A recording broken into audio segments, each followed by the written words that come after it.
Assalamualaikum warahmatullahi wabarakatuh. Perkenalkan, nama saya Rizky Fitriasari dari kelas PJJ MMA.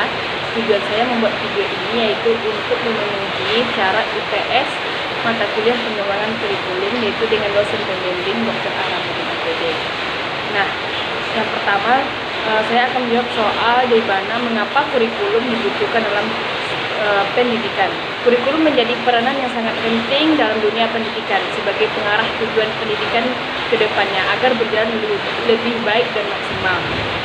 Dalam mengaplikasikan kurikulum, dikembangkan di sekolah untuk menyesuaikan keadaan dan kebutuhan lingkungan, karena hal tersebut berkaitan satu sama lain di dalamnya yang menjadi acuan semua pihak yang berperan dalam melaksanakan kurikulum yang berlaku. Proses kurikulum meliputi perencanaan, pengorganisasian, pelaksanaan, pengawasan, serta evaluasi. Dalam pembangunan kurikulum yang baik tentu dibutuhkan kajian dan pemikiran yang mendalam. Evaluasi sebagai proses akhir dari sebuah kurikulum digunakan sebagai tolak ukur pencapaian kurikulum. Pendidikan pada dasarnya menjadi usaha manusia untuk meningkatkan ilmu pengetahuan, baik yang didapat dari lembaga formal maupun informal. Untuk mencapai hal tersebut, maka diperlukan tujuan pendidikan yang tepat. Tujuan pendidikan akan menentukan keberhasilan dan proses pembentukan pribadi manusia. Tentunya diimbangi dengan unsur-unsur lain dalam pendidikan. Nah, yang kedua, mengapa diperlukannya pergantian kurikulum?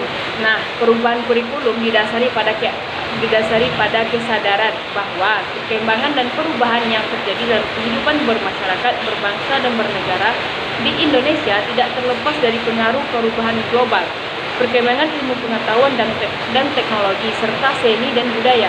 Perubahan secara terus-menerus ini menuntut perlunya perbaikan sistem pendidikan nasional, termasuk penyempurnaan kurikulum untuk mewujudkan masyarakat yang mampu bersaing dan menyesuaikan diri dengan perubahan. Perubahan kurikulum yang terjadi di Indonesia dewasa ini salah satu diantaranya adalah karena ilmu pengetahuan itu sendiri selalu dinamis. Selain itu, perubahan tersebut juga dinilainya dipengaruhi oleh kebutuhan manusia yang selalu berubah, juga berpengaruh dari luar, di mana secara menyeluruh kurikulum ini tidak berdiri sendiri tetapi dipengaruhi oleh perubahan iklim, ekonomi, politik, dan kebudayaan. Sehingga dengan adanya perubahan kurikulum ini,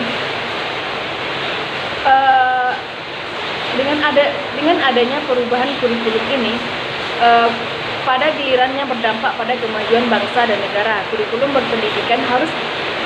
pendidikan harus berubah tanpa diiringi juga dengan perubahan diri seluruh masyarakat pendidikan di Indonesia yang harus mengikuti perubahan tersebut.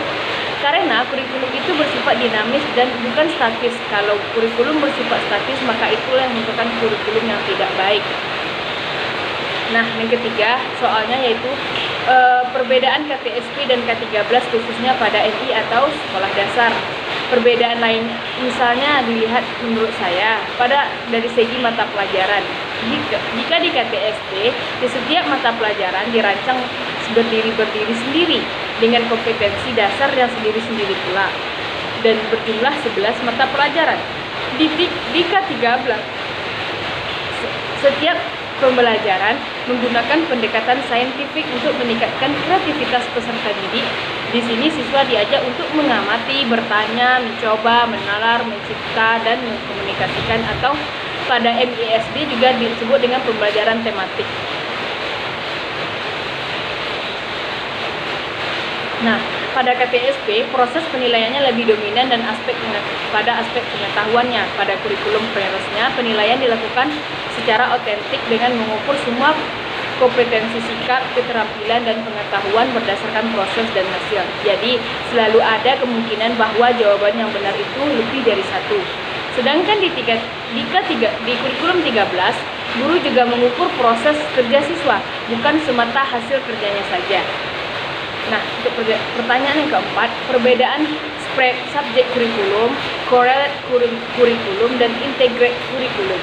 Nah, perbedaannya yang pertama kita akan membahas spread subjek kurikulum. Jenis kurikulum ini merupakan bentuk kurikulum kuno yang masih bertahan hingga sekarang, di mana setiap mata pelajaran disusun secara terpisah satu sama lain dengan waktu yang dibatasi dan dipegang oleh guru, baik oleh bidang studi maupun oleh guru kelas. Jenis kurikulum ini merupakan model tertua di antara jenis kurikulum lainnya. Dalam pada subjek kurikulum, mata pelajaran dipisah sedemikian rupa hingga berkembang menjadi berbagai macam disiplin ilmu lainnya. Hingga pada akhirnya peserta didik tidak mampu menguasai semuanya. Untuk penyusunan kurikulum, berbagai bentuk kelompok mata pelajaran tersebut dimasukkan menjadi bagian-bagian atau jurusan-jurusan. Kemudian peserta didik bebas memilih mana di antara jurusan-jurusan yang mereka minati. Dalam pelaksanaannya, separatif subjek kurikulum mempunyai keuntungan dan kelebihan yang akan dibahas lebih dalamnya lagi. Yang kedua, correlate kurikulum. Correlate kurikulum ini berasal dari kata correlation dalam bahasa Indonesia, berarti korelasi, yaitu adanya hubungan antara satu dengan yang lainnya. Mata pelajaran dalam kurikulum ini disajikan secara terpisah-pisah, tetapi mata pelajaran yang memiliki pendekatan atau sejenis dikelompokkan sehingga menjadi satu bidang studi. Maksudnya, dari organisasi ini mengandung makna sejumlah atau mata pelajaran itu dihubungkan antara yang satu dengan yang lainnya, sehingga ruang lingkup bahan yang diajarkan tercakup lebih luas. Yang ketiga, integrate kurikulum. Integrate kurikulum adalah kurikulum yang pelaksanaannya disusun secara menyeluruh untuk membahas suatu pokok masalah tertentu. Topik pembahasan ditentukan secara demokratis antara peserta didik dengan guru. Pada jenis kurikulum yang menggunakan metode ini tidak menempatkan mata pelajaran atau bidang studi. Belajar dari suatu kelompok yang harus dipecahkan masalah tersebut kemudian dinamakan dengan tema atau unit. Pembelajaran tidak lagi mengacu pada nama-nama mata pelajaran atau bidang studi. Belajar berangkat dari suatu pokok masalah yang harus dipecahkan. Nah, soal yang terakhir yaitu mengapa kurikulum di MISD di Indonesia mengadopsi model tematik atau integrate. Konsep pembelajaran tematik integrate yang dilaksanakan di Madrasah Ibtidaiyah mengadopsi model Stenger di mana di dalamnya mengimplementasikan penelitian tindakan kelas dengan memfokuskan diri pada aktivitas melihat, berpikir, melaksanakan, dan sebagainya. Pembelajaran tematik integral secara legalitas telah mendapat dasar hukum melalui Permendikbud dengan dasar legalitas yang kuat terhadap pembelajaran tematik integratif. Diharapkan lembaga pendidikan mampu mengoptimalkan pembelajaran serta diharapkan tidak memunculkan potensi permasalahan dalam pelaksanaan pembelajaran tematik integratif di kemudian hari. Nah, mungkin hanya sekian jawaban yang dapat saya sampaikan melalui video ini. Salah dan janggal saya mohon maaf. Saya pamit dan saya akhiri dengan wabillahi wa taufiq wal hidayah. Wassalamualaikum warahmatullahi wabarakatuh.